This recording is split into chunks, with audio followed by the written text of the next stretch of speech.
देखिए, लोकतांत्रिक भारत में यह दुर्भाग्य का विषय है। जिस भारत को किसान और मजदूरों का भारत कहा जाता है, जहां उनको रीढ़ की हड्डी कहा जाता है, और ऐसे गणतांत्रिक भारत में अगर कोई मजदूर अपनी मांगों को लेकर, स्थानीय लोग अपनी मांगों को लेकर अगर 40 दिन तक धरने पर बैठते हैं, उसके बाद भी उन्हें प्रबंधन वार्ता के लिए नहीं तैयार होती है, तो ये कहीं ना कहीं एक शर्मनाक विषय है। लोकतंत्र पर प्रश्न चिन्ह खड़ा होता है। यही अगर कोई नेता विधायक अगर फोन कर दे तो जीएम दौड़कर उनके दफ्तर पर, उनके आवास पे चले जाते हैं, लेकिन 40 दिन तक पूरे परिवार के साथ लोग धरना पर बैठते हैं, लेकिन वार्ता नहीं हो पाती है। उसी कारण आज बंदी का आह्वान किया गया है, और ये बंदी तब तक रहेगी जब तक कि वार्ता सफल नहीं होती है। आगे की रणनीति और इस आंदोलन को बृहद किया जाएगा।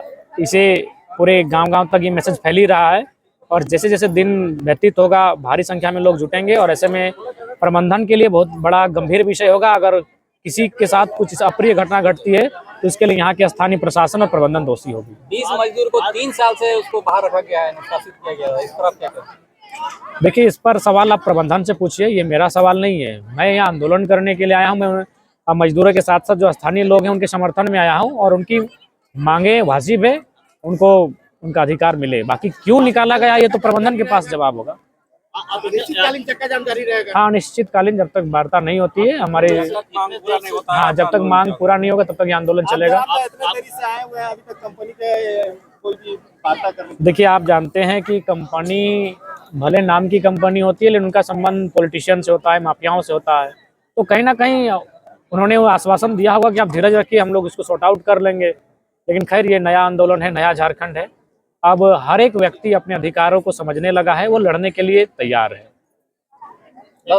दादा, ईडी लगातार प्रेशर बना रहा है। देखिए, यहाँ का विषय ये नहीं है। आप चाहेंगे जिस विषय के लिए बैठे हैं उसके लिए आप अलग से सवाल कीजिए। 20 मजदूरों का बात है कि और कुछ बात है यहाँ पे? नहीं, स्थानीय लोग जो हैं उनका भी 75% रोजगार का बात है। रैयत विस्थापितों के रोजगार का विषय का बात है। हाँ, क्या सवाल है पत्रकार महोदय? नहीं, हमने चुनौती कहाँ दिया। मैंने ये कहा आपके पद का सम्मान है, आपकी गरिमा का सम्मान है। मैंने उनसे निवेदन किया कि यदि आपको लाठी चलानी हो तो लाठी मत चलाइए, गोली चलाइए। कोई लाठी चलाइएगा तो हम लोग घायल हो जाएंगे, और घायल जब गरीब लोग हैं तभी ना नौकरी की मांग के लिए धरना पर बैठे, तो हमारा इलाज कौन करेगा? मर जाएंगे तो कफन कोई भी चंदे में दे देगा, इसलिए हमें मार दीजिए। अगर आपको ड्यूटी अगर बात भी करती है, अगर आपको ड्यूटी में अगर सही गलत मजदूरों की चीख पीड़ा नहीं दिखती है, और अगर आपको ड्यूटी में प्रेशर में है, तो हमने यही उनसे आह्वान किया कि आप हम पे गोलियां ही चला दीजिए, लेकिन लाठी मत चलाइएगा। चैलेंज नहीं कहा, उनसे निवेदन किया मैंने कि गोलियां चलाइए, लाठियां नहीं। प्रबंधक से कुछ बात हुई? देखिए, बात नहीं हुई है, लेकिन आसार है कि बात जल्द होगी। वार्ता नहीं हो तो अगला निर्णय क्या होगा? अगला निर्णय, ये आंदोलन का स्तर बढ़ेगा। इसके बाद बंदी के बाद हम लोग अन्य विकल्प होंगे। आमरण अनशन है, आत्मदाह है, हर हथकंडा अपनाएंगे जो लोकतांत्रिक भारत में कंपनी और रैयत के बीच लड़ाई होती है, हर उस हथकंडे से हम लोग गुजरेंगे। 20 मजदूरों को निकाला गया था, तो कुछ कारण बस निकाला गया? देखिए, मैं बार बार कह रहा हूँ, आप लोग मीडिया वाले हैं, लेकिन अभी तक सवाल आप लोग सही से नहीं करते हैं। यार, जो भी कारण वो प्रबंधन से पूछिए या फिर मजदूर लोगों से पूछिए। हम उनके समर्थन में आए हैं, ये प्रबंधन से पूछा जाए। हाँ, 75% स्थानीय और 20 मजदूरों को भी रिपीट किया जाए। हम लोग गए तो पता चला कि गांव 2 भाग में बढ़ चुका है। देखिए, अगर नहीं, ऐसा बात नहीं है, ये अफवाहें हैं।